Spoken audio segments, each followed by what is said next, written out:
కేసీఆర్ గారి తుంటి ఎముక విరగడం వల్ల వారు ఆసుపత్రిలో 10-15 రోజులు దవాఖానలో ఉన్నప్పుడు మనం మీటింగ్ పెట్టుకుంటే అవకాశం లేకపోయింది.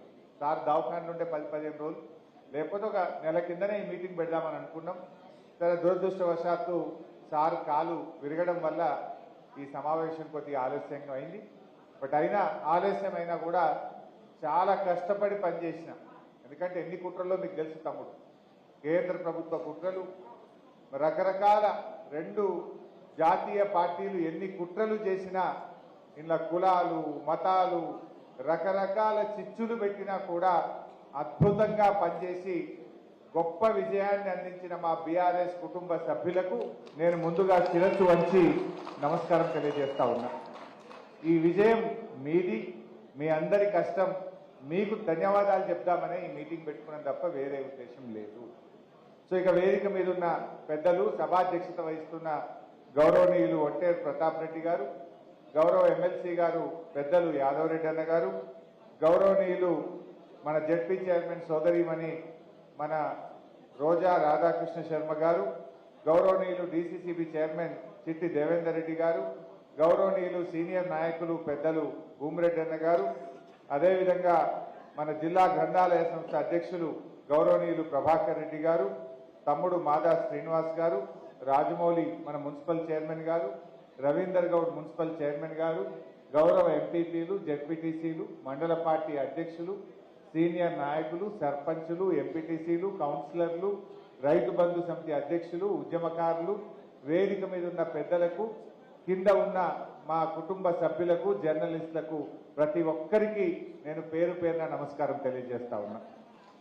మిత్రులారా, మా ఎంపీపీ గారు మాట్లాడుతూ చెప్పినాడు, మన సార్ది 45,000 మెజార్టీ కాదు, వాస్తవానికి పోయినసారి కంటే ఎక్కువనే వచ్చింది అని చెప్పింది. చాలా కుట్రలు జరిగినాయి. మన దగ్గర ఎన్ని నామినేషన్లు వేసిందే మీకు తెలియదా? 154 నామినేషన్లు వేసింది. అబ్బాబ్బా, ఎంత రకరకాల కుట్రలు అనుకోరాదు. అన్ని 154 నామినేషన్లు వేస్తే తర్వాత విత్డ్రాయల్స్ తర్వాత మిగిలినవి 47 నామినేషన్. అదేమైంది పాపం, 47 నామినేషన్లకు 4 మిషన్లు అయినాయా లేవా? ఒక్క మిషన్ ఉంటేనేమో చక్కగా పోతురు, కారేడుతో చూసి గుద్దుడు. ఈ 4 మిషన్లల్లా నడువచ్చిన వాళ్ళు, కళ్ళు కనబడిన వాళ్ళు, ముసలోళ్ళు, గూనెోళ్ళు, గుడ్డోళ్ళు, రకరకాలుగా పేదలు, వృద్ధులు పాపం చూడలేక దాదాపు 18,750 ఓట్లు చిక్కిపోయింది. 18,750 ఓట్లు చిక్కిపోయింది. అంతేకాదు ఆ రోడ్ రోలర్ గుర్తుకొక 2,200 ఓట్లు రోడ్ రోలర్ గుర్తుకు పోయినాయి. అది కారును పోలి ఉండడం వల్ల ప్రతిసారి మన పార్టీకి నష్టం జరుగుతూ వస్తుంది.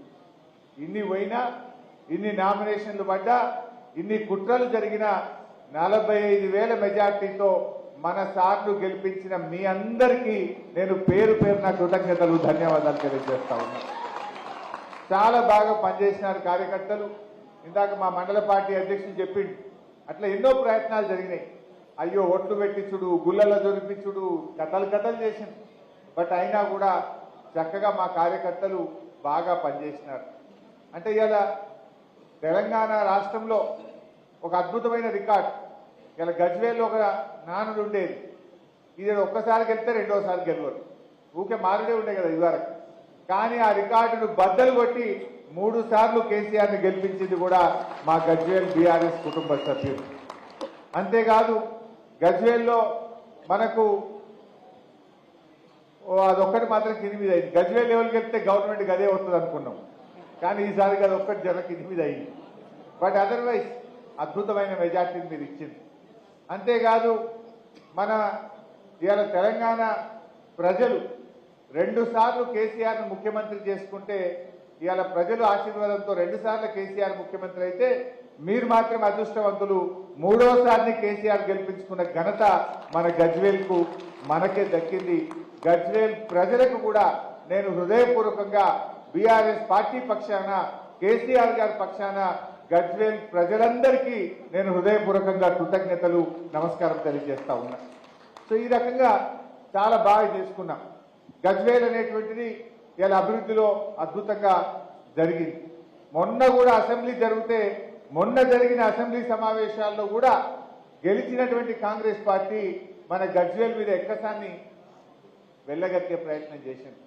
అంటే మన మీద ఒక రకమైనటువంటిది వాళ్ళు ఎప్పుడు ప్రచారంలో కూడా పెట్టినారు.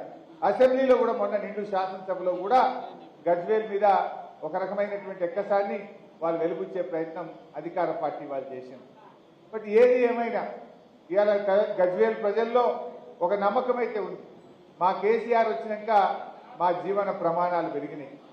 గజ్వేల్లో తాగునీటి సమస్య తీరింది, సాగునీటి సమస్య తీర్చిండు. గజ్వేల్ అభివృద్ధిలో ముందుకు పోయింది మా కేసీఆర్ వల్ల అని చెప్పి ఇవాళ ప్రజలందరూ కూడా అనుకుంటా ఉన్నారు. నిజంగా బీఆర్ఎస్ పార్టీ వచ్చిన తర్వాత గజ్వేల్లో కేసులు తగ్గినాయి. ఇవాళ హత్య రాజకీయాలు కానీ, క్రిమినల్ కేసులు కానీ, దండుగలు కట్టుడు కానీ, పంచాయతీలు చెప్పుడు కానీ, పోలీస్ స్టేషన్ల చుట్టూ, కోర్టుల చుట్టూ తిరిగేది తగ్గించింది మన బీఆర్ఎస్ పార్టీ. గత చరిత్ర ఎట్లా ఉండేదంటే గజ్వేల్లో అన్ని కేసులే, కుట్రలు, కేసులు. ఈ గవర్నమెంట్ వస్తే వాని లోపలేసుడు, వాని గవర్నమెంట్ వస్తే వీని లోపలేసుడు. ఇది గజ్వేల్లో ఉన్న గత చరిత్ర. కానీ ఆ చరిత్రను తిరగరాసింది మన బీఆర్ఎస్ పార్టీయా కాదా మీరే ఒక్కసారి చెప్పండి. ముఖ్యమంత్రి గారే మన ఎమ్మెల్యే ఉన్నా ఏ ఒక్కరోజన్న ఒక కాంగ్రెస్ పార్టీని లోపలేసినామా? అక్రమ కేసులు పెట్టినామా? అట్లాంటి కుట్రలు చేసిన చరిత్ర మన పార్టీకి ఉందా? మన కేసీఆర్ ఎంతసేపు ప్రజలు గెలవాలి, ప్రజలు బాగుండాలి, గజ్వేల్ అభివృద్ధి చెందాలి, మనకు కుట్రలొద్దు, కుతంత్రాలొద్దు, కేసులొద్దు అని ఆయన ఎంతసేపు మంచి నీళ్ళు ఎట్లు ఇవ్వాలి, సాగునీళ్ళు ఎట్లు ఇవ్వాలి, రోడ్లు ఎట్లా బాగా చేసుకోవాలి, గజ్వేల్ పల్లెలు ఎట్లా బాగుపడాలని ఆలోచించాడు. అది ఇవాళ మనం చేసిన పని. కానీ వీళ్ళు వచ్చి 45 రోజులు కాలే, కేసులే కేసులు. ఇప్పుడు మా తమ్ముడు చెప్పిండు, మా వర్గల తమ్ముడు చెప్పిండు. ఇప్పుడు చాలా మంది మా కార్యకర్తలు కూడా చెప్తా ఉన్నారు నాకు, ఏంటి ఎంతసేపు బెదిరించుడు, మన కుట్రలు, క్రిమినల్ కేసులు, రాజకీయాలు చేస్తా ఉన్నారు వాళ్ళు. అంటే మీరు దేంట్లో అభివృద్ధి సాధిస్తున్నారు?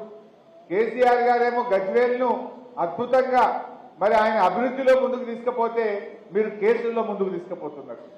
కేసీఆర్ గారేమో గజ్వేల్ ప్రజల జీవన ప్రమాణాలు పెంచడంలో పోటీ పడ్డాడు, మీరేమో కేసులు, కుట్రలు, అక్రమ కేసులు పెట్టడంలో మీరు పోటీ పెడుతున్నారు.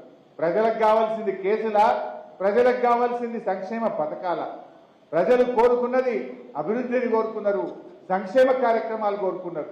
కానీ మీరు చేస్తున్నది ఏంటంటే ఇవాళ మా పిఏసిఎస్ చైర్మన్లను దించడం, మా ఎంపీపీలను దించడం, మున్సిపల్ చైర్మన్ల మీద బెదిరించి అవిశ్వాసాలు పెట్టుడో, కేసులు పెట్టడం మీద మీరు దృష్టి పెడతా ఉన్నారు. మీరు ఏం చెప్పిన ప్రజలకు ఆ రోజు? మనం కూడా చర్చ పెట్టాలి ప్రజల్లో. ఏమని చెప్పిందే? మేము గవర్నమెంట్ రాగానే డిసెంబర్ 9 తారీఖు నాడే 2 లక్షల రూపాయలు రుణమాఫీ చేస్తామన్నారు. చేసిండ్రా? మేము రాగానే 2000 పింఛన్ కాదు, ఇక మీకు 4000 తయారున్నాయి, 4000 ఇచ్చుడే అన్నారు. వచ్చినాయా? అరే ఇక మీరు కరెంటు బిల్లులే కట్టకుర్రి, ఇక ఫ్రీ కరెంట్ అన్నారు. ముక్కు విండి ఇలా కరెంట్ వాళ్ళు వచ్చి ఊళ్ళల్లో బిల్లులు వసూలు చేస్తున్న పరిస్థితి ఉన్నది. ఆనాడు రైతు బంధు ఇస్తామంటే ఇప్పుడైతే 10,000 వస్తాయి, మేము రాగానే 15,000 పక్క, ఇప్పుడు వద్దు అన్నారు. వచ్చినాయే 15,000. 15,000 ఆ 10,000 కూడా పూర్తిగా వస్తలేవు. అంటే ఇలా ఎన్ని రకాలు? అరే వడ్లు అమ్ముకోకుర్రి, మేము వస్తున్నాం, 500 బోనస్ తయారున్నాయన్నారు. ఇచ్చినారే మొన్న వానకాలం వడ్లకు బోనస్ ఎగబెట్టిండ్రు. రుణమాఫీ పత్తలేదు, రైతు బంధు 15,000 అన్నారు, మాట తప్పిండ్రు. మొన్న అసెంబ్లీలో మీరు చూసుంటారు. అరే నిరుద్యోగ భృతి ఇస్తామన్నారు, అది ఎప్పటి నుంచి ఇస్తారంటే ఉప ముఖ్యమంత్రి బట్టి విక్రమార్క గారు లేచి అది మేమెక్కడ చెప్పినా మేము చెప్పలే అన్నారు. వాళ్ళ మేనిఫెస్టో తీస్తే వెళ్ళదా అట్లా? అసెంబ్లీ సాక్షిగా నిరుద్యోగ భృతి చెప్పలేదని ఇవాళ చేతులు ఎత్తేసిండ్రు కాంగ్రెస్ పార్టీ. వాళ్ళ మేనిఫెస్టోలో ఉంది, వాళ్ళ ప్రియాంక గాంధీ గారు చెప్పినారు. కానీ ఇలా మేము చెప్పలేదు అని చెప్పి చేతులు ఎత్తేసే పరిస్థితి కూడా మీరందరూ కూడా అసెంబ్లీలోనే చూశారు. ఇవన్నీ కూడా ఇవాళ ప్రజలు గమనిస్తూ ఉన్నారు. ఎన్ని అబద్ధాలు ఆడినో ఇవాళ అందరు ప్రజలు గమనిస్తున్నారు. ఎందుకంటే ప్రగతి భవన్లో ఏమన్నారు? ఉండండి ఆకలైతే 200 అయింది కదా. ప్రగతి భవన్లో ఏమన్నారు? 250 బెడ్రూమ్లు ఉన్నాయన్నారు, స్విమ్మింగ్ పూల్ ఉందన్నారు, ఇంకేందో ఉన్నదన్నారు. మొన్న అసెంబ్లీలో పట్టుకొని అడిగిన బట్టి విక్రమార్క, నాయన బట్టి విక్రమార్క గారు ఇప్పుడు నువ్వే పోయి ఉంటున్నావు కదా ప్రగతి భవన్లో, మరి ఎన్ని రూములు ఉన్నాయో చెప్పవా ఇప్పుడు ప్రజలకు అసెంబ్లీలో చెప్పు అని అడిగిన. స్విమ్మింగ్ పూల్ ఉన్నదేమో ఇప్పుడు చెప్పవా అన్న. తలకాయ కిందికేసింది తప్ప ఒక్క మాట చెప్తుర్రా? నోరుపుతలేరు. అంటే అన్ని జూటా మాటలు చెప్పింది. మన దావోస్ లో కేటీఆర్ గారు దావోస్ లో అద్భుతంగా పెట్టుబడులు తెస్తే అప్పుడు ఇదే కాంగ్రెస్ వాళ్ళు ఏమన్నారంటే ఏ దావోస్ దండుగా ఇది పైసలు ఖరాబ్ అవుతున్నాయి ఇదంతా ఖర్చు పెడుతున్నారు ఇది దండుగా అన్నారు. మరి మీరెందుకు పోయింది ఇప్పుడు మీరెందుకు పోయినరు ఇప్పుడు ఇది కూడా దండుగా. నేను ఉత్తమ్ కుమార్ రెడ్డి గారు ఇప్పుడు సమాధానం చెప్పాలి. ఆనాడు పిసిసి అధ్యక్షుడిగా మాట్లాడిండు. ఇవాళ దీనికి సమాధానం చెప్పాలన్నా వద్దా? ఇవాళ ఓ పెద్ద పెద్ద మాటలు బీజేపీలతో మేము కొట్లాడటం ఎడగొట్లాడారు మీరు. ఇవాళ బీజేపీలను ఓడగొట్టింది ఎవరు? బండి సంజయ్ని ఓడగొట్టింది బీఆర్ఎస్ పార్టీ, అరవింద్ ఓడగొట్టింది బీఆర్ఎస్ పార్టీ, ఆదిలాబాద్ లో బాబురావు ఎంపీని ఓడగొట్టింది బీఆర్ఎస్ పార్టీ, ఈటల రాజేందర్ గారిని ఓడగొట్టింది బీఆర్ఎస్ పార్టీ, రఘునందన్ రావు ఓడగొట్టింది బీఆర్ఎస్ పార్టీ.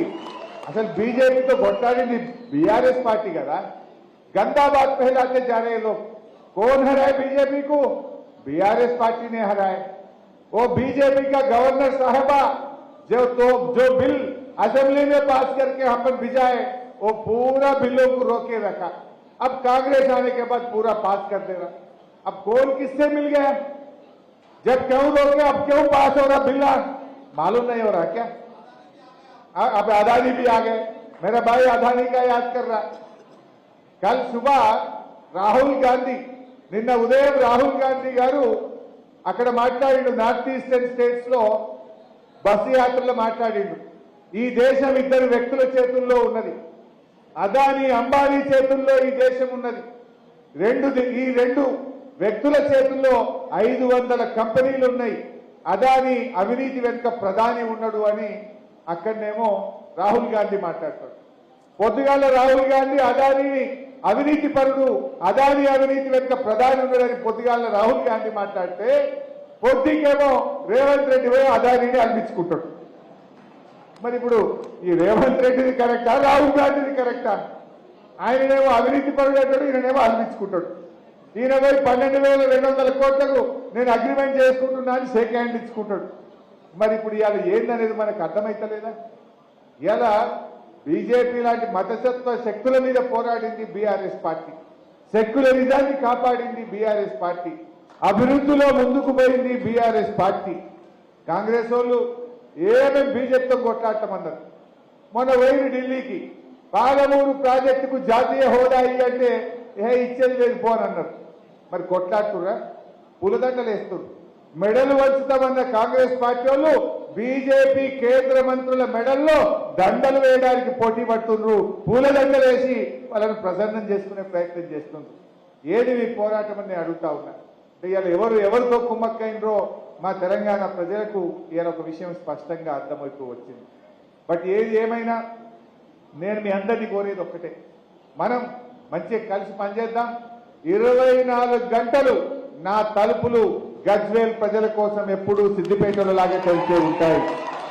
ఎవరికే కష్టం వచ్చినా దయచేసి రండి, నేను ఎక్కడుంటే అక్కడికి రండి.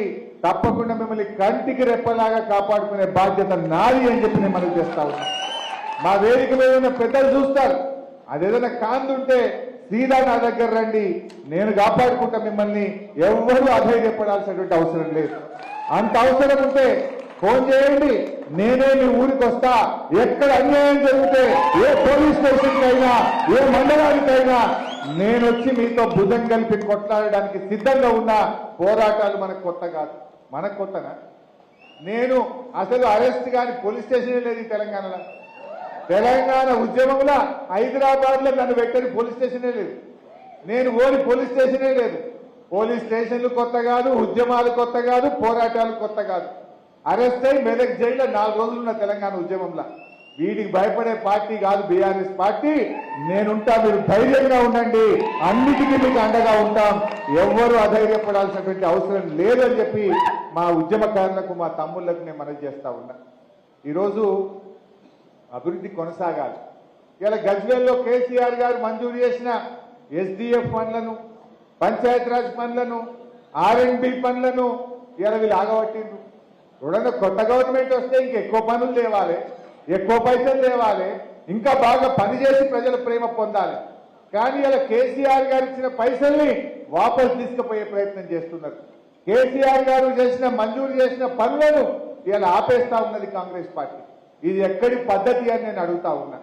మీకు చేతనైతే కేసీఆర్ గారు ఇచ్చిన దానికంటే ఎక్కువ డబ్బులు ఇవ్వండి, ఎక్కువ పనులు చేయండి, అట్లా మీకు ప్రజల ప్రేమ పొందండి తప్ప గజ్వేల్లో కేసీఆర్ గారు ఇచ్చిన పనులు ఆపితే మా గజ్వేల్ ప్రజలు తిరగబడతారు, జాగ్రత్త అని చెప్పి నేను హెచ్చరిస్తా ఉన్నా.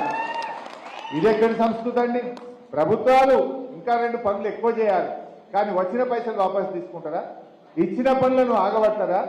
జరుగుతున్న పనులను ఆపాలని చెప్పేటువంటి ప్రభుత్వం ఎక్కడన్నా ఉంటుందా అని చెప్పి ఈరోజు నేను అడుగుతా ఉన్నా. ఇలా ప్రజలు నేను ఊళ్ళల్లో పోతే అడుగుతా ఉంటే నాట్లు కమ్మిపడుతున్నాయి అంటున్నారు. చాలా ఊళ్ళల్లో పోయిన యాసంగిలో పడ్డని నాట్లు ఈసారి పట్టలేవట. పడుతున్నాయా?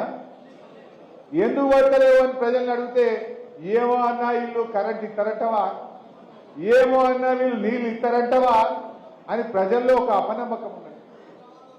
కేసీఆర్ ఉండగా ఏమన్నా కానీ రైతు కోసం నీళ్లు ఇస్తాడు, కరెంట్ ఇస్తాడు అనే ఒక నమ్మకం కేసీఆర్ గారి మీద ఉండేది. కానీ వాళ్ళ రాష్ట్రంలో చూస్తే పోయిన యాసంగి కంటే ఈ యాసంగిలో సాగు విస్తీర్ణం తగ్గుతా ఉంది. నేను ప్రభుత్వాన్ని కోరుతా ఉన్నా, దయచేసి రైతుల్లో విశ్వాసాన్ని పెంచండి, రైతుల్లో నమ్మకాన్ని కలిగించండి, రైతులకు సాగునీరు అందించండి, రైతులకు 24 గంటల నాణ్యమైన కరెంట్ ఇవ్వండి, రైతులకు వెంటనే రైతు బంధు విడుదల చేయండి, రైతుల్లో ఆత్మవిశ్వాసం పెంచాలని చెప్పి నేను ప్రభుత్వాన్ని డిమాండ్ చేస్తా ఉన్నా.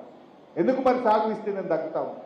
పోయిన యాసంగికి ఈ రోజుకి ఎంత సాగు విస్తీర్ణమైందో, ఇప్పుడు ఈ రోజు ఈ సంవత్సరం ఈ యాసంగికి ఎంత సాగు విస్తీర్ణమైందో వివరాలు ప్రజల ముందు పెట్టాలని చెప్పి కూడా నేను ప్రభుత్వాన్ని కోరుతా ఉన్నా. మరి తగ్గితే ఎందుకు తగ్గుతా ఉంది దాన్ని మీరు అర్థం చేసుకోండి, రైతుల్లో ఆత్మవిశ్వాసాన్ని పెంచండి, సాగు విస్తీర్ణం పెరిగే విధంగా ప్రభుత్వం కృషి చేయాలని చెప్పి కూడా నేను ఈ సందర్భంగా కోరుతా ఉన్నా. అదేవిధంగా ప్రతాపన్నగా ఇందాక నాతో మాట్లాడుతూ అన్నారు, అన్న ఒకసారి మనం కేసీఆర్ గారితో కూడా మీటింగ్ పెట్టుకుందామని అన్నారు.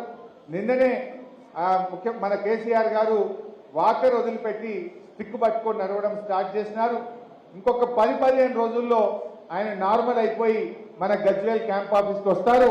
తప్పకుండా మీ అందరితో కూడా ఒక సమావేశం ఏర్పాటు చేపిస్తా, లేదా మనమే సార్ దగ్గరికి పోదాం, అందరికి కూడా ఒకరోజు ప్రత్యేకంగా గజ్వేల్ నియోజకవర్గానికి టైం పెట్టుకొని అందరం కూడా సార్ ఒక 10-15 రోజుల్లో మంచిగా కాగానే ఆ సమావేశం కూడా ఏర్పాటు చేసుకుందామని కూడా నేను కార్యకర్తలందరికీ కూడా ఈ సందర్భంగా తెలియజేస్తా ఉన్నా. ఇకపోతే లోకల్ బాడీ ఎన్నికలు, ఎంపీ ఎన్నికలు కూడా ఉన్నాయి. రేపు ఎప్పుడు ఎంపీపీ, జడ్పీటీసీ, సర్పంచ్, ఎంపీటీసీ ఎన్నికలు వచ్చినా, కౌన్సిలర్ ఎన్నికలు వచ్చినా మేము తప్పకుండా మీకు అండగా ఉంటాం. అన్ని రకాలుగా సహాయ సహకారాలు అందించి దగ్గరుండి బీఆర్ఎస్ కార్యకర్తల్ని గెలిపించుకుంటాం. మీరెవ్వరు కూడా అదే చెప్పడాల్సిన అవసరం లేదు. అఫ్కోర్స్ అప్పటికి అసలు ప్రజలే మీకేస్తారు. ఇప్పుడు ఇలా కర్ణాటకలో నిన్న మొన్న రిపోర్ట్లు ఏమొస్తున్నాయంటే ఆడ 5 గ్యారెంటీలు అమలు అవుతలేవు. 6 నెలలు అయిపోయింది.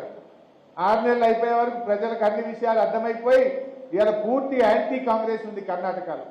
రేపు ఎంపీ ఎన్నికల్లో ఆడ దాదాపు 3 వంతులు ఇలా కాంగ్రెస్ పార్టీ ఓడిపోతుంది అనేటువంటిది ఇలా వార్తలు వస్తూ ఉన్నాయి. మన దగ్గర కూడా ఒక 6 నెలలు ఏడాది అయితే మనని యాడ్ చేసుకుంటారు ప్రజలు. బీఆర్ఎస్ కార్యకర్తల్ని లోకల్ బాడీ ఎన్నికల్లో అద్భుతమైనటువంటి విజయాన్ని ప్రజలు అందిస్తారు. ఇప్పుడు ఏంటంటే వాళ్ళకి కొద్ది రోజులు టైం ఉంది కదా, ఇంకా 100 రోజులు కాలే కదా, ఇంకా జర టైం ఉంది కదా, జర టైం देखेंगे అన్నట్టు నడుస్తుంది. बाद में क्या बोलते, 100 दिन के बाद क्या बोलते, कुछ नहीं बोल सकते, लोग उनके पीछे पड़ जाते. సో ఆ రోజులు ఎక్కువ రోజులు లేవు. బట్ అయినా కూడా రేపు మన ఎంపీ ఎన్నికల్లో కూడా కార్యకర్తలు అందరం కూడా కలిసిమెలిసి పనిచేద్దాం. నాకు తెలిసి మెదక్లో 7 ఎమ్మెల్యేలకు 6 ఎమ్మెల్యేలు మనమే ఉన్నాం. అద్భుతమైన విజయాన్ని మనం సాధిస్తాం. ఆ మెదక్ కూడా అంత 9-10 వేలలోనే పోయింది. నాకు తెలిసి మన బ్రహ్మాండమైనటువంటి మెజార్టీతో మన మెదక్ ఎంపీ స్థానాన్ని ఖచ్చితంగా మనం గెలిపించుకుందాం, నిలబెట్టుకుందామని కూడా నేను కార్యకర్తలందరినీ కూడా కోరుతా ఉన్నా. అదేవిధంగా మల్లన్న సాగర్ నుంచి, కొండపోచమ్మ సాగర్ నుంచి నీళ్లు ఇవ్వాలి. పోయినసారి మా బూరుపల్లెలు గట్టిగా సీటి కొడితే అక్కడ గేట్ లావట్యం, అవునా కాదా అన్న? బాయిలలో నీళ్లు గుంజుకపోతున్నాయి, బోర్లలో నీళ్లు గుంజుకపోతున్నాయి, నీళ్లు వదులు హల్దీ వాగులా తూప్రాన్ వాళ్ళు ఒక్క ఫోన్ కొడితే గేట్ లావట్యం, తూప్రాన్ హల్దీ వాగుల మనోహరాబాద్లో నీళ్ళు వచ్చినాయి. రాలేదా? కూడెల్లిలో నీళ్లు రాలేదా? అంటే ఇలా చరిత్ర తిరగరాశం. నీరు పళ్ళ మెరుగు అంటే నీళ్లను మీదికెక్కించి చూపించిండు మన కేసీఆర్. 3 సంవత్సరాలు ఎండాకాలంలో మన చెక్ డ్యాంలలో మత్తడి దుంకిచ్చినాం. వర్కల్ మన లక్ష్మీనరసింహస్వామి గుడికాడ ఎండాకాలంలో చెక్ డ్యాం మత్తళ్ళు దుంకలేదా? బంగారం లాంటి పంటలు వండలేదా? ఇప్పుడు నిండా నీళ్లు నింపిపెట్టిండు మల్లన్న సాగర్లో కేసీఆర్. కొండపోచమ్మ సాగర్లో నీళ్లు నింపిపెట్టిండు. కానీ నీళ్లు ఇవ్వడానికి, నింపిన నీళ్లు ఇవ్వడానికి కూడా ఈ ప్రభుత్వానికి మనసు వస్తలేదు. ఇంకా కూడా ఆలస్యం చేస్తా ఉన్నారు. నేను ఈ గజ్వేల్ నుంచి ప్రభుత్వాన్ని డిమాండ్ చేస్తా ఉన్నా, వెంటనే కొండపోచమ్మ సాగర్, మల్లన్న సాగర్ కాలువల్లో నీళ్లు విడుదల చేయండి. మా హల్దీ వాగులో నీళ్లు విడుదల చేయండి. మా కూడలి వాగులో నీళ్లు విడుదల చేయండి. దేవాదుల లిఫ్ట్ ఇరిగేషన్ ద్వారా మా కొండపాకం మండలంలోని చెరువులను కూడా వెంటనే నింపాలని చెప్పి కూడా ఈ వేదిక నుంచి ప్రభుత్వాన్ని నేను డిమాండ్ చేస్తా ఉన్నా. అప్పుడు తెచ్చుకోలేదా మనం? తపాస్పల్లి నుంచి కాలువ ద్వారా నీళ్లు తెచ్చి కొండపాక చెరువులు నింపుకున్నాం. ఇప్పుడు కూడా అదే పద్ధతుల్లో నీళ్లు ఇవ్వాలని చెప్పి కూడా నేను ప్రభుత్వాన్ని ఈ సందర్భంగా కోరుతా ఉన్నా. సో మిత్రులారా, నేను ఎక్కువ ఉపన్యాసం ఇయ్యను, కానీ ఒకటే ఒక మాట, చివరి మాట, ఎవరికి ఏ కష్టం వచ్చినా మీకు మా స్థానిక నాయకులే కాదు, హరీష్ అన్న మీకు అండగా ఉన్నాడు. ధైర్యంగా ఉండండి. ఏ ఆపద పడ్డా, కష్టం వచ్చినా, దవాఖానైనా తప్పకుండా ఆ భగవంతుడు ఇచ్చిన శక్తినంతా ఉపయోగిస్తాం. మన కేసీఆర్ ఉంటాడు. నేను కూడా మీ అందరికీ సంపూర్ణంగా అందుబాటులో ఉండి అందరం కలిసికట్టుగా ముందుకు సాగుదామని చెప్పి మనవి చేసుకుంటూ, కష్టపడ్డ ప్రతి కార్యకర్తకు, ఉద్యమకారుడికి, బీఆర్ఎస్ కుటుంబ సభ్యులకు నేను మరోసారి శిరస్సు వంచి నమస్కారం తెలియజేస్తూ జై తెలంగాణ. థ్యాంక్ యూ హరీష్ అన్న.